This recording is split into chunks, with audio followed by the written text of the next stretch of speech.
There's four washers.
Okay, Prairie Aviation Museum. We are right now at the south end of the airport at Rantoul, and right behind me is our F100 Super Sabre that will be homed in Bloomington, Illinois at Prairie Aviation Museum. Today started quite out early at 6:30 that we were here getting ready to start loading this aircraft. We got it loaded, got it off of the airport proper to the south gate. We ran into some little difficulties. At that point we had to raise the aircraft after IDOT inspected it. That inspection and the correction took about 2 hours longer than what we had anticipated, but we raised the aircraft off the trailer and the cradle that it's in. By doing that, we got the aircraft up high enough. The nose had to be raised to drop the tail to be able to have the clearance that we require for IDOT to allow us to go out on the interstate and pass underneath the bridges. That clearance had to be 15 feet. We are at 14 feet 9 3/4 inches. We started, as I said, early. It took us about 4 hours longer than it should have, but we are now ready to go. The aircraft is being staged here at this location on the far east side of Tuskegee Road. Sunday morning at 6 o'clock we will move this, stage it to I-45 and Chandler Road, and from there we will start the process of heading toward Bloomington, which should not take us any more than 4 or 5 hours maximum. So that's kind of a wrap up here. I think everything went well. Took a lot of people were real dedicated to this. We got the job done. Now we're ready for phase 2 to get it to Bloomington, and then phase 3 to get it into the airpark at the Chuck Schumacher Aviation Airpark at Prairie Aviation. Okay, folks, thank you very much. And I must say, John worked his butt off today to get this thing going. Did you see him wrestling those railroad ties? Somebody had to do that. And John did it. We got it done. Okay.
How'd it go? Great. It went great.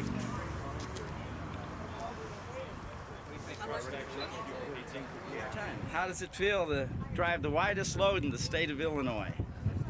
Definitely an honor and really interesting to do. Everything went great, had no problems, and had a great crew to work with. How fast did you go? I think about the fastest we went was right around 33 mile an hour. That was only for a few seconds, but mostly right around 30 on the interstate. Okay. No real problems, huh? No major problems. Had to pull a couple of signs that were missed and pulled them out of the ground. But other than that, all the clearances were good. Well, shake your hand. My hero right here, the truck driver. Thank you. You bet. Anyway. That's good. 25. That's amazing. Before yesterday, I was at $1,591, and you know, at this stage of the game, I don't care. It's here, it's happened, and we have another aircraft for our collection. Got this move I want to talk to you about. It's a B-36. There's a lady around here. I will not respond to you. Oh, no. I don't know what you're supposed to say. Yeah, Okay. I do know what you're supposed to say. Question is, how'd it go, John? It went well for a big load like this, and the anticipation of getting it done, it could not have gone any better. Starting out yesterday when we loaded the aircraft, had a few little bugaboos there. We got across those, got those fixed up, got the aircraft in height and in elevation to wings and tail. We got that all squared away. IDOT approved that. We moved it to a staging area. Left it set there from Friday night until this morning, and it was so obscured in that area that nobody was really around it except some of the folks from the campground. And they came around, looked at it. But this morning we hooked up, we got all ready to go. We got down to the staging area at Chandler Road and 45. We had about a 45-minute wait there. The longest wait was that the Illinois Central high-speed rail system in there, they had a train coming through there, and we had a section chief that was waiting for that train to go by. Once that train went by, they actually locked down the tracks for any rail service moving north or south, and we were able to cross. Had a few little tight spots at that point, but we got back up on I-57. Once we got on I-57, it was really smooth sailing. We traveled between 25 and 30 miles an hour. Got to the I-74, I-57 split. That was a tight maneuver, but we finally got that all taken care of. And then we kind of checked the load when we got to the very top of the ramp. We allowed ISP to tell us when the traffic was clear enough for us to go ahead and get back on the highway. They did. And then I believe it was Prairie View overpass. We had built up enough traffic behind us that the ISP felt it best to halt the aircraft at that time, and everybody in the convoy. They allowed the traffic to go onto the on-ramp and off-ramp and get ahead of us. That took about 20 minutes. Then we ended up at Farmer City at the rest area. They done that again, but this time they ran them through the rest area, and we were there a good 20-25 minutes. Once we got rolling, then it was just a nice clear shot all the way to the Downs exit. There we maneuvered some signposts. We had to straddle the medium to get across I-74 bridge. Got down to Towanda Barnes. That was a real tight corner, but we were able to maneuver that pretty well. And then just taking it real slow, brought it all the way up here. Once we cleared Route 150, that particular area then really opened up, and we didn't have anything to worry about at all. We had a nice clear shot. We took up 3/4 of Towanda Barnes Road coming up to Route 9. And as you see it here, I can now breathe a real sigh of relief because I'm glad it's here and everything else is behind us. Great job, everybody. Everybody really pulled together as a team, and that made this thing so much easier and so much nicer.